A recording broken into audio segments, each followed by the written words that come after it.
want to really thank everybody over at Plastiq magazine. We just got finished shooting a real dope photo shoot. I know y'all gonna love it, so stay tuned for that. And yeah, check out Plastiq. It's dope. I'm telling you, not just saying that. It's hot, fashion, bang.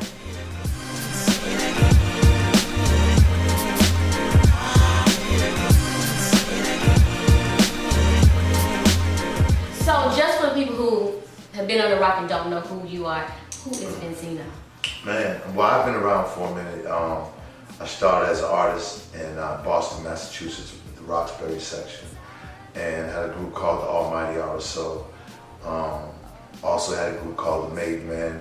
Was a part of the probably biggest hip hop magazine of all time, the Source magazine. Was there for 18 years in the Source Awards and all that glory. Put out a couple of big songs as a solo artist, and then started doing reality TV. And here I am. Here you Plastiq. are, full glory. Plastiq. Right. But also, you didn't give yourself enough credit because you have done restaurant, you had different businesses. You're all around business. I don't want to keep going on and on. Why not? It's about you. Well, I mean, it's about you. So let's. We have to move it. I love to cook. I love to cook. Yes. I do love to cook. So I opened up a seafood restaurant in Marietta a couple of years ago. Did real well. Moved it to Peachtree. Kind of subleased it from Peachtree, so the original landlords didn't want. They wanted actually a Chipotle there. So I shut it down. Went out to LA for about a year, do some TV stuff, and came back, and I'm putting one. Actually, the people from the mall, the South DeKalb Mall, called me and said, listen, well, they got me through DM. And they said, you know, we want you to put a crab trap in the mall. So we got a huge space for you. You know, we'll give you almost a year's month's free rent. Imagine that, right? I was like, yeah, they said it's a blessing. So they want us to come down. They think that it would kind of bring a lot of, you know, traffic to the mall. God is good. All the time, all the time. Well, first let me say congratulations on everything that you have done and accomplished. So now we're gonna break it down, get to a little bit deep into your business. All right. So first, Benzino, the businessman. Out of everything that you've done, from the magazine to the restaurant, what are some of the things that you have learned? What are two of the most important things that you've learned? Money management, of course. I mean, throughout, you know, I'm a guy from the street, so I was a hustler. And you know, when you're in the street, money come, money go, you hustle. You don't think too much about saving. I wasn't too much of a saver. I just always was a person that felt like, you know, I could always get it. So I gave, you know, and you give it away, you know, I was Robin Hood.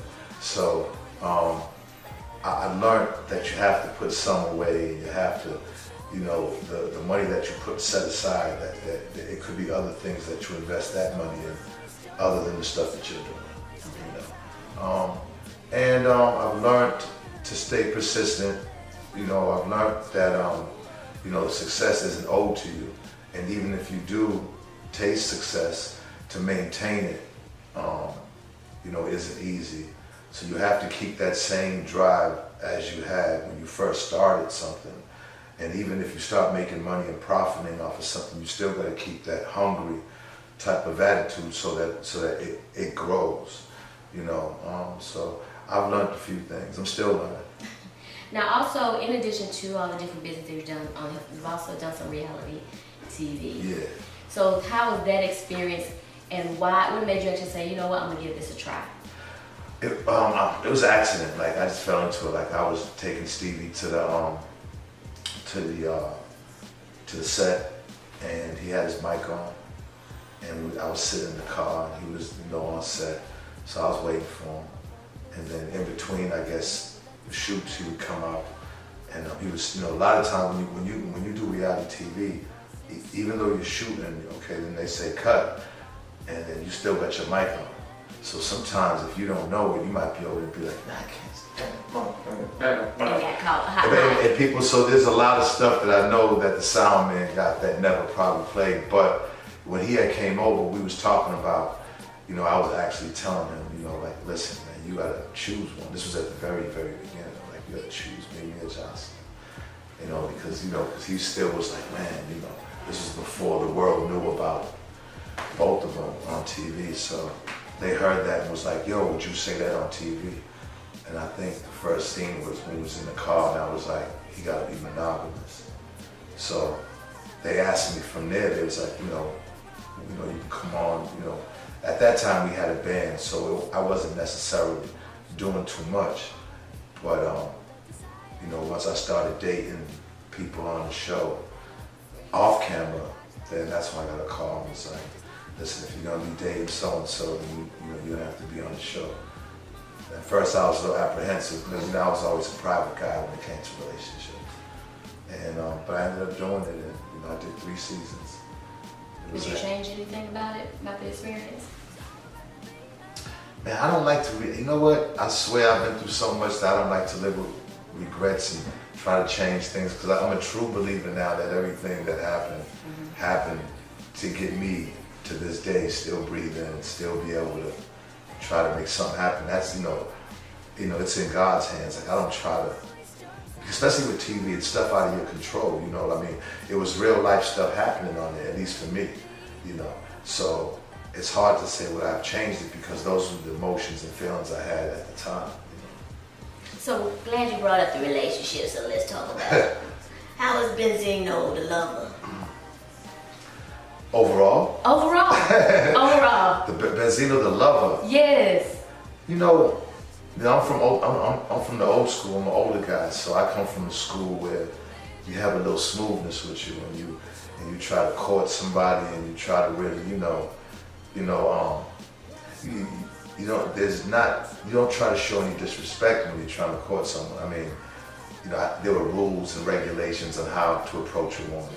I mean, though nobody's perfect, but I think compared to what's now, from back then, it's a big difference as far as how men approach women and how men respect women. Coming up, I really wasn't the one to have like a girlfriend. I was late in the game when it came to like relationships, because I was running the streets with my guys. I was late in the game with females because I was too much in the streets. And surely relationships and love didn't come into play till later on. I used to be like, I'll never fall in love. Are you crazy? Guys would come with their girls on the blocks. Oh man, you nuts, man, what are you doing? She gonna ruin your life. I mean, this was the mentality I had. And when I did have my first girlfriend, I fell hard. So from there, I've had a few relationships, and I notice I fall hard when I do get into a relationship. So, with falling hard comes hurt if it don't go right. So I hurt hard. So on the most part, what I'm saying now, I'm single, and I think I'm still trying to heal, myself, and figure it out, because I don't want to keep tripping up. I want to really try to get with one woman and marry her, and I've never been married, just to be a one-woman guy. I'm not getting no younger, so I want to really, I want to do that, I want to experience that, because I kind of envy that when I see people. Yes, I think the older you get, you start to look at That's it where like, I'm at okay, right now, for yeah, sure. like it's cold outside, and Yeah. we want to go to the club. I get it. And just dating different people, man, it's just, I don't, before, I think I was, looking at women as just, like someone, just as a sexual object growing up. And, there wasn't too much conversation of anything. Now, when you're trying to get what you want, there was, I wasn't disrespectful. Like I said, when you caught someone, I knew what to say and how to say it. But then as far as like, I guess, after getting what you want and after having sex, it's like, okay, I'm out. I just wasn't interested in anything more than that. And I don't think that was cool. Like, I wouldn't tell my son to do that. You know what I'm saying? I got 3 sons, and I wouldn't tell my sons to do that. So I look at everything, from perspective of, I think now I appreciate women more now, because I'm not looking at them just to sleep with. I never really had too many women friends back then. I mean, I was nice to everybody, but just like someone to be, what's up, if I'm like... A homegirl, that was just a homegirl. Yeah, because we ended up sleeping with each other, you know what I'm saying? I get it. You know what I mean? So, I get it. But I will tell you, I think the first time I met you, I know it was, the first time I met you was last year at True's birthday party. Okay. And you were just as charismatic and just as charming. I was like, oh, okay. It was you and 2 other guys, and we was yelling across the street because the Mellow Mushroom had closed. Okay. And so that's when I was like, oh, That's right. Yep. So you remember that. got the gentleman down pat. You got that. I mean, like I said, like my father, you know, like I come from that. You know what I'm saying? Like back 70s and 80s, that's how it was. You know, I mean, there was still, you know, I'm sure drama, but when you approach a female and when you talk to her, there should be just a way, period.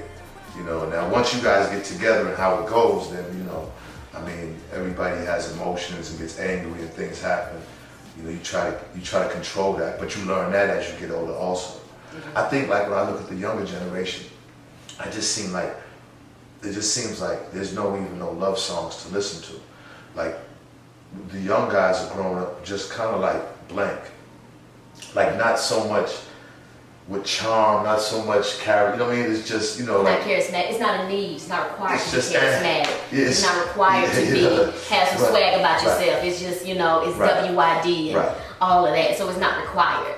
So it's kind of a two-way street. We could talk about that all day. That's real. Yeah, it's not required until you do get to a certain age and you like, this is the standard and that's what it is. And that's what it is. That's what it is. Yeah. And it's different. I mean, you can see it. Yes, right? way different. And then even with the women, how the women, they don't demand it. You know, the women.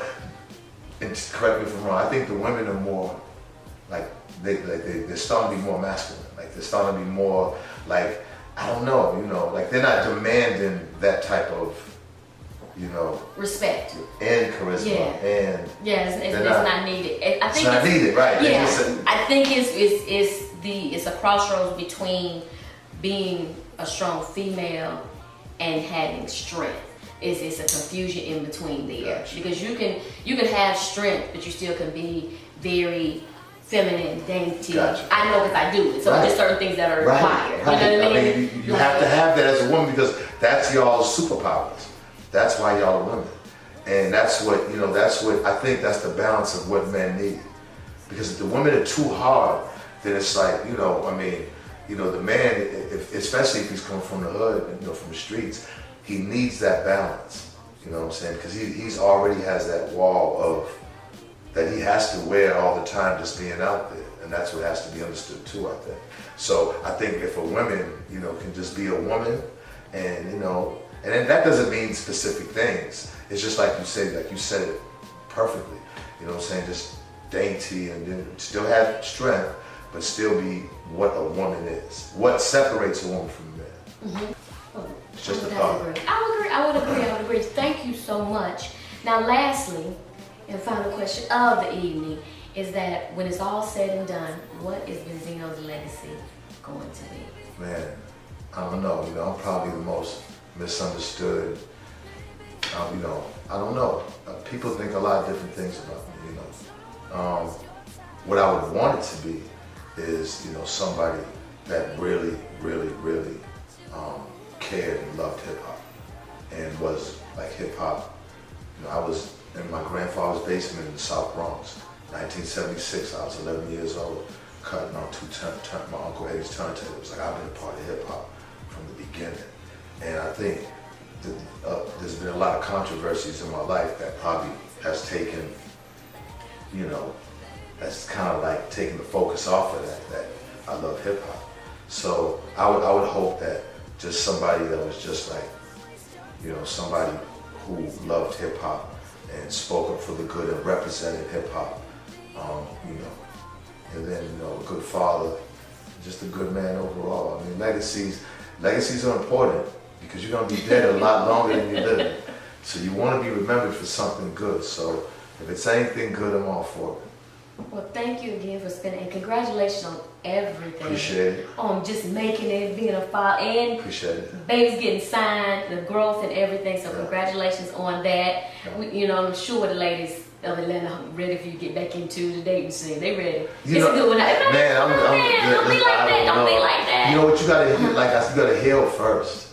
Well, take your time to heal. Please don't. We'll talk about that. We're gonna talk about that. They're misconstrued. Tell us how to find you on social media. You can find me on I Am Benzino. It's pretty much just Instagram. Like that's really all. Like my Instagram feeds my Twitter and my Facebook. So I'm really not on Twitter or Facebook, but I am on Instagram a lot. So I Am Benzino.